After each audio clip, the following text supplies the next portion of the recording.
We will start because we got back. We'll start again.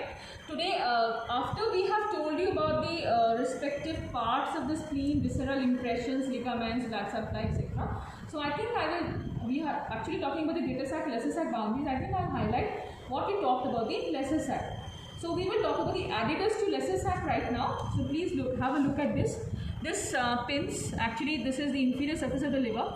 With the inferior surface, I'm just trying to put it towards you that this is the part of the gallbladder. You can see the gallbladder which I'm trying to pull beyond the inferior border of the liver.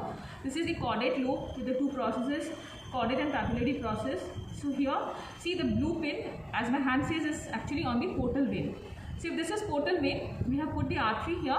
See, this is the common hepatic artery which has got branched. The red pin shows the common hepatic artery. So here we have the duct. So we have the duct, artery, vein. The DAV structures are in the right free margin of the lesser omentum. This is the hepatoduodenal part. Hepatogastric part from the fission of ligamentum venosa will reflect towards the stomach on this side because this is the gastric impression. This is the right free margin of lesser omentum formed by fusion of both. So we have the hepatoduodenal part. This is where the duodenal impression is at the quadrate lobe. This is quadrate lobe. So we have the duodenal impression here. This is the gastric impression. So hepatogastric, hepatoduodenal part, this is right free margin lesser omentum containing the duct, artery and vein. So duct, green, artery with red, and blue is the portal vein. So this is actually right free margin or the anterior border of the lesser omentum. Oh, sorry, this is the anterior margin of the epiploic foramen. So I'm trying to put my finger, I'm putting it anatomically first, people understand this is the right side, this is left side. So if I put my finger from the right to the left in this direction, right to the left, don't forget the configuration that I'm putting my finger, this is the right free margin lesser omentum hanging in front of my finger. So if you recall that in the cadaver, from the right to the left goes to the additors to lesser sac. So posteriorly we find the groove for inferior vena cava. This is where my finger says I'm putting one more blue pin to understand that this is where the inferior vena cava is. This is posteriorly to the epiploic foramen. These three structures, as my finger says, are anterior to my finger. So this is right free margin lesser omentum. Posteriorly is IVC. Above is the caudate process. You can see below is the duodenum. So this completely highlights, I'm turning it towards you, this completely highlights the boundary of epiploic foramen. Once again to repeat, these three structures are actually anterior to my finger. So I would say right free margin lesser omentum containing the duct, artery and vein. Posteriorly is IVC. Then superiorly is the caudate process, the caudate lobe here, this is caudate process, and below is the first part of duodenum because it's duodenal impression in relation to caudate lobe. So if you put the finger from right to left in this direction as my finger shows, this is the additors to the lesser sac. So here is behind the stomach, posterior inferior surface of stomach, this is gastric impression. So this is the way I direct my finger towards the lesser sac. This is to make you understand the boundary of epiploic foramen and direction of lesser sac. I will just repeat that in relation to the stomach. Let it be here. Let it be here for a closer view. I'm keeping the stomach again on my left palm.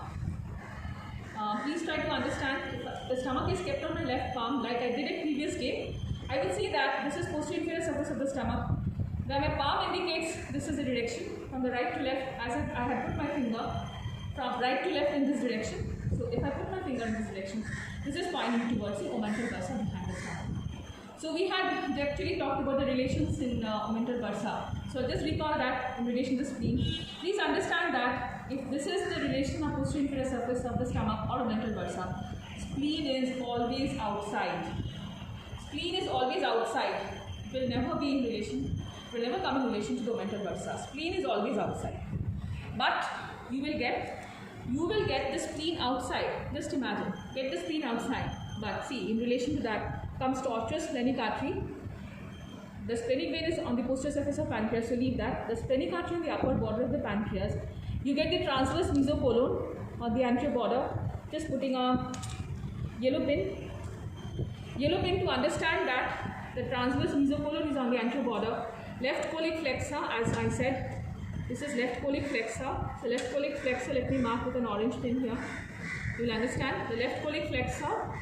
You will find the anteroborder pancreas with the transverse mesocolon. You will find tortuous splenic artery on the upper border of the pancreas. You will find the kidney because linear ligament is in relation to the renal impression. You can see renal impression with a yellow pin. So if you place it here, the kidney upper part, suprarenal gland, so that will be in relation to the lesser sac or mental bursa. Spleen is actually outside. This is what my figure has to always highlight. Relations of omental bursa. Exclude the spleen, that is part of greater sac. Because we already talked about greater omentum, gastrosplenic ligament forming the boundary of greater sac. So don't include the spleen in the lesser sac. Lesser sac is actually placed like this.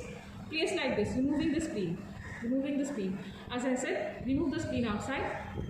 Axis is 10th rib. Place it like this outside, but keep the other structures till the splenic pedicle with the splenic arch.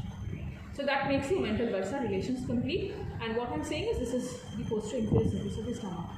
So this is the adductus to the lesser sac once again. The finger from right to the left, this is the left side. That shows the addutus to lesser sac. This is the reticular column. So that makes the boundary to lesser sac with the contents complete, because this is an exam question and we have tried our level best to make you understand should you ask it.